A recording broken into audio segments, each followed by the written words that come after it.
All right, ladies and gentlemen, welcome to another episode of the Irrational Confidence Podcast. We're talking college football, and we have a very special interview for you guys today. But I need to be joined by my co-host, the man, the best co-host in the business, Fresh. How you doing, buddy? Haps, I'm doing great. Another exciting topic here. We have exploring college football and college athletics. I can't wait to dive into it, and I'll let you introduce our special guest, but it's an exciting time. Yeah, join us for the first time. He's a 7-time Emmy Award-winning producer and director and a syndicated columnist. He's been following the Pac-12 media deal, and we just can't wait to talk to this gentleman. And I'm joined today by Jim Williams. Hey, guys. How you doing? Doing great, Jim. How about yourself? I'm well, thank you.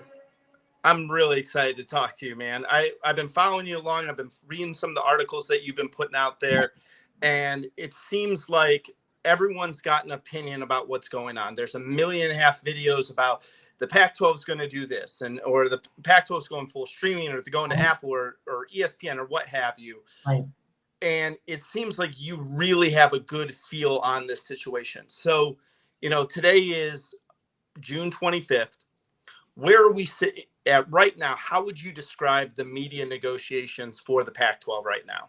Well, this week will be a year, okay? And It took almost 11 months for the Big Ten to put their media deal together. I think that what we have here is what is Media Day is the middle of July for the Pac-12. Mm-hmm. They're not going to wait till that is not good. They'll have a TV deal done before then. I would have thought. And I'm not going to go back into the history of it, but I would have thought it would have been at least announced by now. And I think that people should note that just because it isn't, doesn't mean they're not going to have one, or that they are not going to have one that the 10 people who are remaining in the conference could sign off on. Now, is it going to be as good as the Big 12 or the ACC or SEC or Big Ten?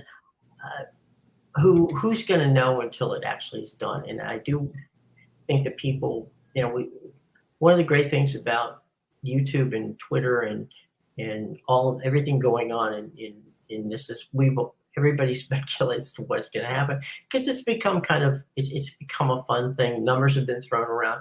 All kinds of things are going on. Honestly, no one really knows. I can tell you this much. They're not stupid. Okay. Mm-hmm. They know what the number is. I don't know what the number is. None of us do. They know a number that they have set that is their, best. If it's not this number, whatever that number may be, I don't even bring us the deal. And so I think right now they're probably finalizing whatever it is that it's going to be. I've been told, from people that they feel confident that it'll be enough to keep, the teams together, and that it will, be with partners that they feel very comfortable with. Now, don't rule anybody out. Could be Fox and ESPN and stun everybody. Okay, I would say that you remember Bob Bowlesby right after OU and Texas decided to go to the SEC. He was threatening to sue ESPN, and Brett Yormark did a deal with ESPN. So your enemy today may be your partner tomorrow. You don't know. So we'll see. I mean, we'll see who it is, and they remain confident. And again, if you're the presidents, the only people who can tear up or break up, if you will, the Big 12 is the Big 12. It's up to the presidents. If the presidents choose, and whatever the deal is, if they don't wish to sign it, then they won't, and those who have options will exercise those options. Those who don't have options will have to deal with it. One question I have is we're in this world now where streaming services are taking over. You mentioned Apple, That's kind of becoming the norm. And ESPN Plus has done all the streaming for the NHL, and Apple has now done all the streaming for MLS. Is there some hesitancy from a conference to take on streaming as the main priority of their television rights, if you will, for lack of a better term? Maybe looking for more data to support that will actually be able to be a consistent model for them, or are they looking for some sort of blend or concrete cable, connection? Where's that kind of falling in the knowledge that you've been able to collect? Well, I mean, I think everybody wants to have a little mixture, right, of whatever it is. At the absolute most, the Pac-12 has never had more than 53% linear. So that's it. And in fairness, that's largely due to the time zones, right? An early morning game out there is 3:30. And most of the Pac-12 teams don't want to play night games, but they do occasionally, and that's where ESPN has had Pac-12 After Dark. But most of their games that they prefer to play would be in the 7:30 Eastern time zone, which is prime time here. So, it's to the streaming aspect.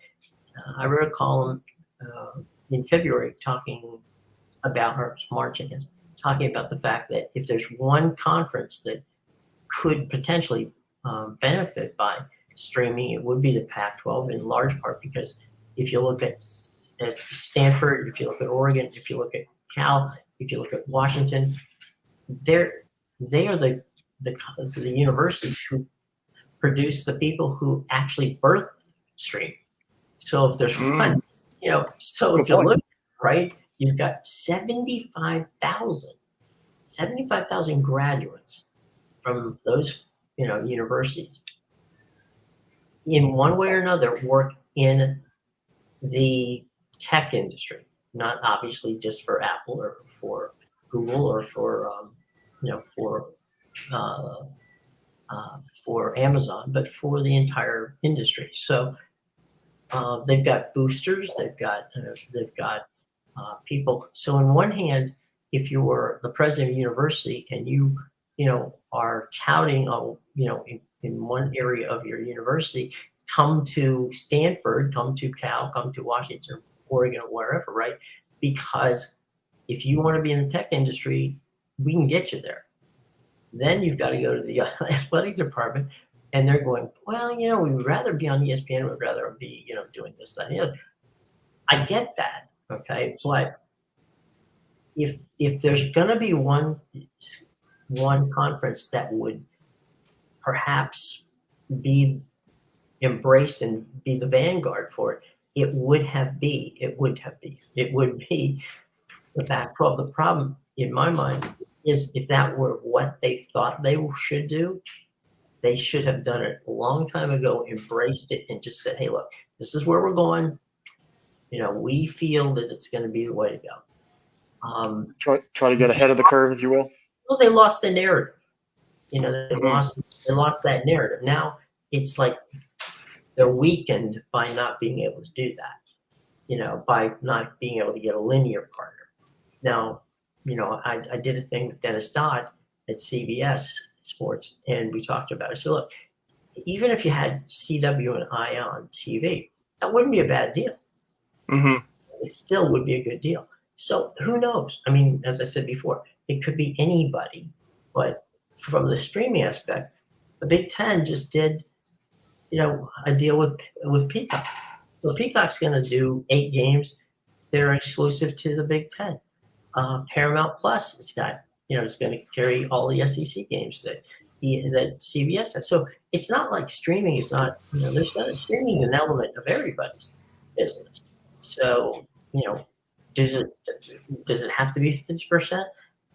I don't know. I mean, there have been universities that have said we want that. Now, when push comes to shove, are they going to leave the conference? Because again, that's up to the presidents. Where do you think that's heading right now? Because I think that's a great question. I think that's, especially with an average college football fan, that's really what the media deal will have an impact on. You know, there's 1.5 million reports out there that are saying no matter what the media deal is, Oregon and Washington are already been vetted and off to the Big Ten. The four corner schools are all the way off to the Big 12, which the only thing, and you kind of alluded to it here, it always struck me as weird that no one was considering Cal and Stanford because of how much they are attached to the tech industry, how much they're attached to places like Google, Apple, Facebook, YouTube, and that is being the new wave. So how do you see all of this kind of working out? Do you see a lot of these teams changing conferences? Do you get the feeling that this deal will be enough to keep the Pac-12 together? Where are you kind of seeing it? Well, again, I think that if Washington and Oregon were wanted by the Big Ten, they would have been invited. Mm-hmm. Okay? That's like you and I saying, I want a Ferrari, but I'm not going to get it. You can't, and this whole thing about, well, they could get them on the cheap. Again, if I don't want them, it doesn't matter whether you've given it to me on the cheap or not. Mm-hmm. It's still a, and think about why did SC and UCLA leave? Okay, if they wanted to play against Oregon and Washington, they would have stayed in the conference. So I'm not so certain the Big Ten is overly looking out west when they may be looking to see, all right, let's take 3 or 4 years or 5 years or whatever the remainder of the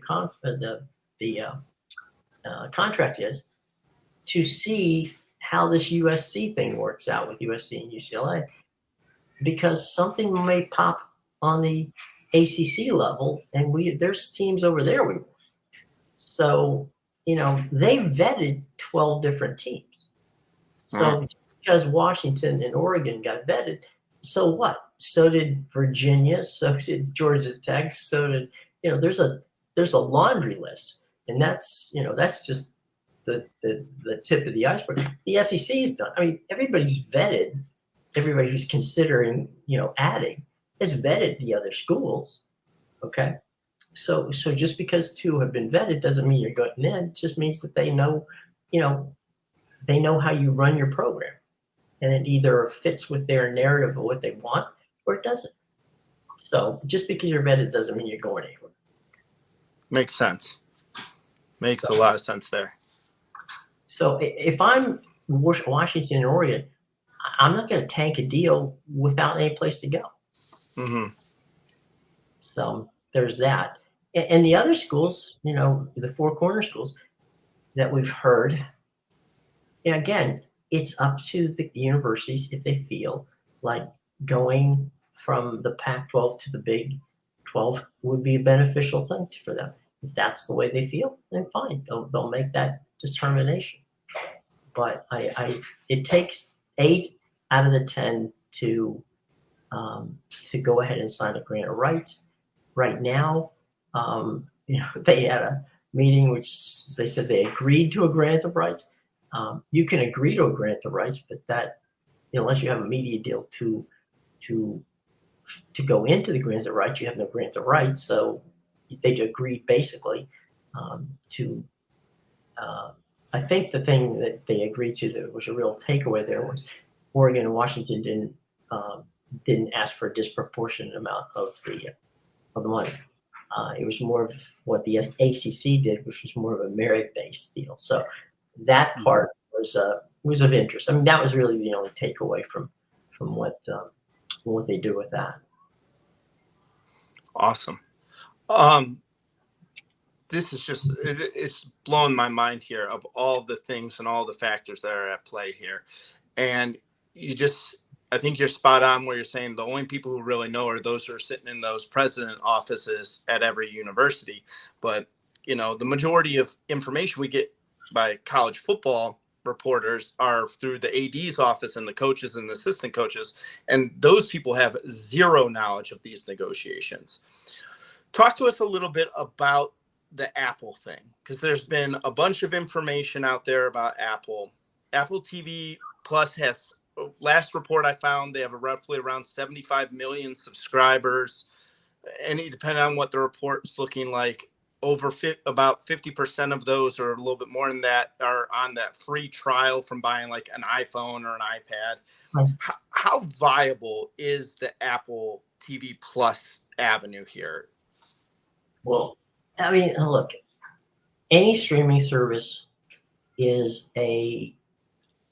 for any, or whether you're producing a television show or producing a sporting event, there's a learning curve, right?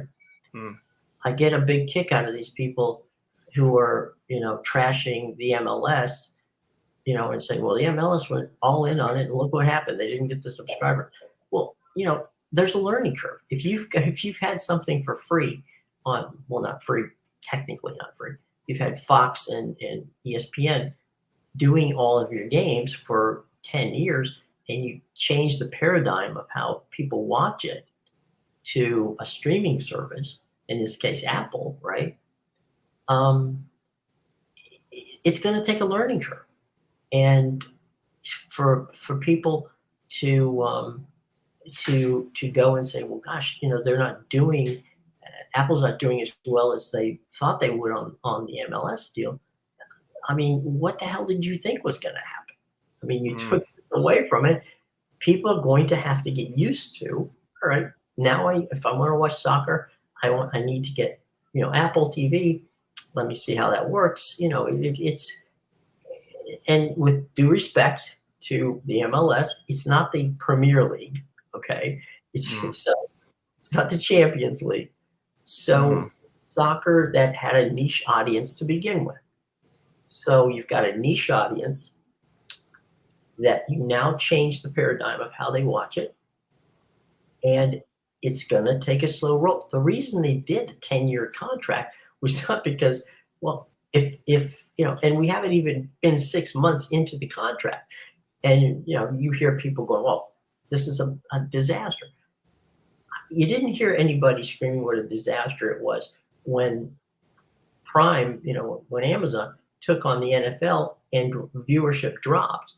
Okay. Viewership dropped. It's going to drop. It was on Fox over the air broadcast. And now the only way you can get it is if you go to Amazon Prime, right? They dropped it. They dropped. And there were people saying, well, look what happened. Well, look what happened. Two things happened that they didn't really do a lot of reporting on. One, the average younger viewer, basically 21 to 35, that metric was up. That's the first time in 10 years that demo went up. So they were watching. And the average amount of time that they were streaming was 20 minutes longer than people were watching on television. Wow. So if you take those two metrics, right, those are small sample size, 1 year, not going to argue that that's small, 1 year. You can't condemn Apple or you can't condemn, Prime for 1 year. And in the case of the MLS, you can't, 6 months, if it's into a 10-year deal. And in the case of Prime, into an 11-year deal. It's going to take 5 or 6 years to figure out if it's successful or if it's not. And the same thing goes for ESPN Plus. There's no reason not to think that people are going to do it. But are they going to fall off? Yeah, because what you're doing is you're changing the way people watch television. And sports fan, how many years have we all heard the same thing? If only I watched my teams play. That's all I want to watch. I want to watch my teams, just give me an opportunity. I don't want to watch all this other stuff I'm paying for on cable. Well, okay, fine. They're going to go to direct to consumer, and they're going to find out if the sports fan who has been, crying for years, if only I could, right? Now you're going to get that opportunity to if only I could. And are you going to do it? I mean, you have people who were decrying at the Apple TV deal, who were embracing the Utah Jazz deal. And you're sitting there going, wait a minute, what's the difference here than the Jazz deal? The Jazz is walking away from $22 million from what they were due from AT&T Sports. Now, theoretically, if AT&T Sports is in bankruptcy, they're not going to get that $22 million. But again, you're walking away from the cable metric, which we said before, isn't going to go away. But that's, the Jazz went there, the Phoenix Suns went there, the Major League Baseball would love to have every one of those teams back, not just the Padres and some of the others. So, Wow. So on one hand, you're getting, these guys are bold and innovative. On the other hand, it's like, what are they, nuts? They're never going to do anything right.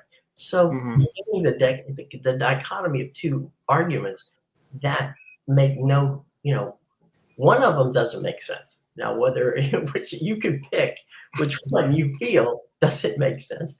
And trust me, I have heard from a lot of people on both sides of this how much both of these do not make sense. That may be the case, but that's where it is. Okay. So you can argue all you want to whether it makes sense. Don't kill me. I'm just a messenger. So that's where it is in that. So with all these talks and everything's going around, do you actually think it actually does more of a credence to keep the 5 power conferences the same? Because there's been talk about the Pac-12 collapsing or the ACC collapsing and teams are sort of getting spread out. But with the media deals being so, everyone trying to get their share of the pot, if you bring more teams into the equation, I highly doubt those numbers are going to actually increase to accommodate those new teams. So it's going to be a smaller share for everybody. Do you think this actually strengthens the Pac-12's existence going forward, whether they get a deal that's great or not, but it still keeps them alive because the money to share somewhere else is very limited? I would think and hope that for any conference, okay, we'll use the Pac-12, but for any conference, if you can hold out till the next big contract, which will be in 2032, then the landscape will be a whole lot clearer. By that time, we'll know if streaming's done stuff, because by that time, ESPN will be in the streaming business. We'll find out if any of these other streaming, we'll have a better feel for how, the folks at Amazon, did with the NFL. We'll have a better feel with how Major League Baseball and Apple and MLS and Apple did, and of course the Sunday Ticket deal, which just went over to YouTube. So have a much better feel for how and then again, we just talked about the regionals, right? We'll know then how many regionals survived and how many didn't, and how many of these pro teams streaming operations are working. So we'll have a much better deal, a feel for what's going on, and we'll also see where the networks are spending money. So if any of the conferences, be it in this case the Pac-12, can hang together, then we'll see where that goes, and by that time, whether the viability of the Pac-12 is strong or not, we'll find that out. And if it's not, if they don't come to an agreement this time and they begin to scatter, then we'll find out how that works. But it is, we talked about in the pre-show that only 15 teams basically are the 15 teams that keep the rest of Division I alive. That's just the way it is, and we'll see how, whether they get to more of an NFL model, because that may make more sense in the long term. Myself, I thought it would be kind of fun to have, just like the English Premier League has a relegation. So, the top 4 or 5 teams, suddenly an Indiana, a uh, um, an Indiana, I'll pick who in the SEC. I'll give Mississippi State.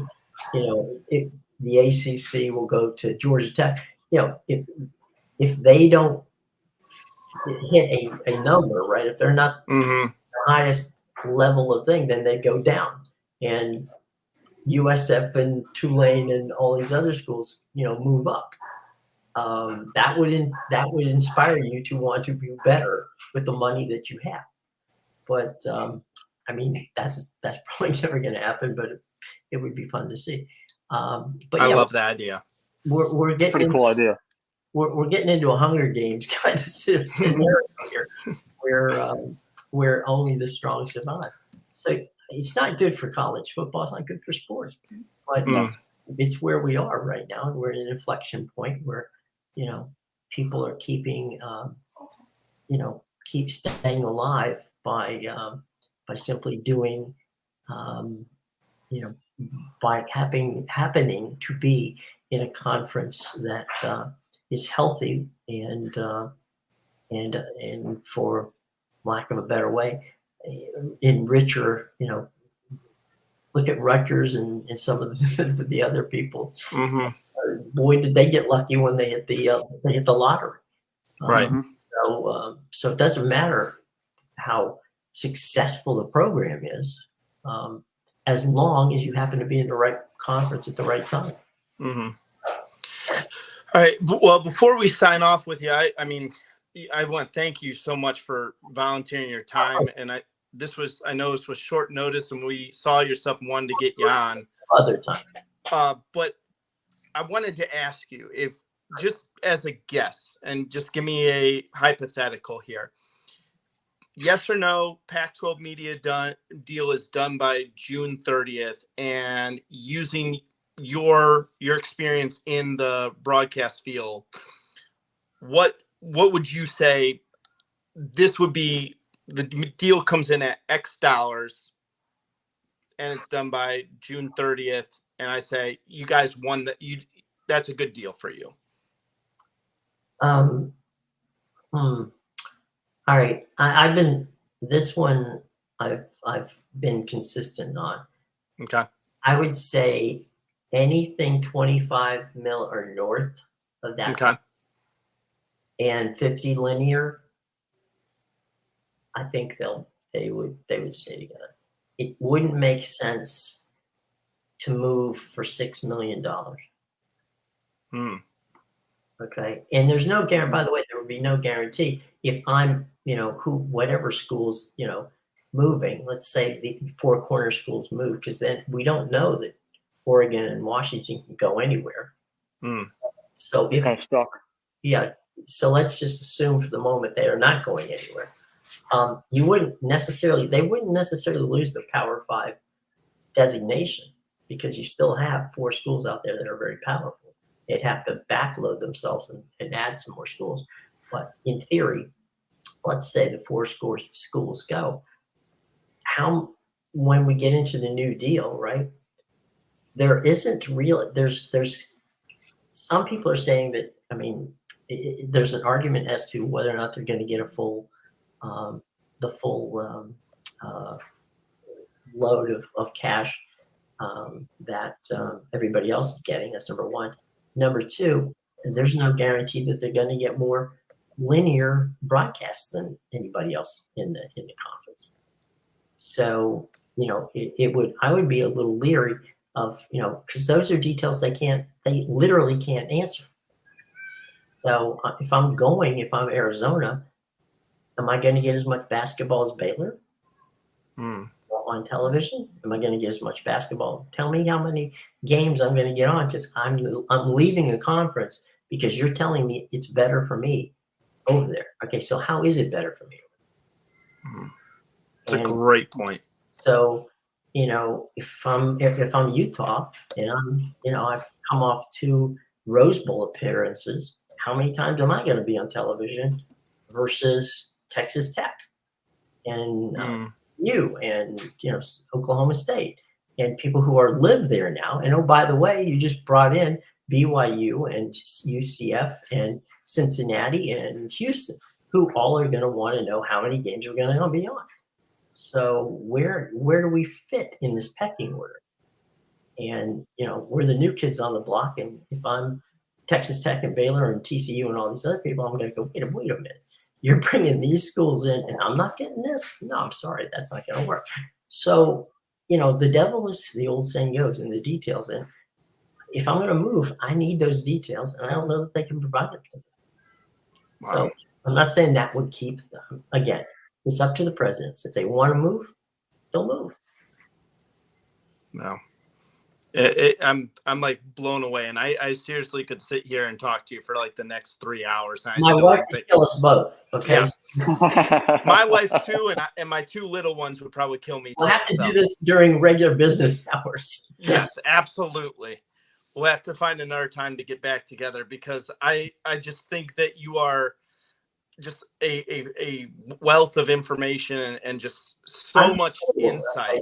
That's it, basically. I've been around this game, so that if you let you hold around, you learn stuff. But look, guys, Absolutely. It's been a pleasure, and I wish you all the best. And I'll be back if you want me as a guest sometime.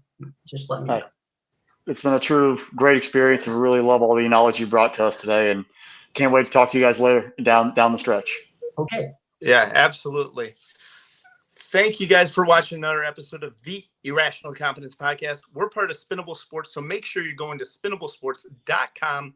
Yep, that's spinnablesports.com. Like, subscribe wherever you get your podcast from, whether it's Apple, Spotify, Good Pods. You guys know I don't know them all. So hit that subscribe button to Spinnable Sports channel here. We got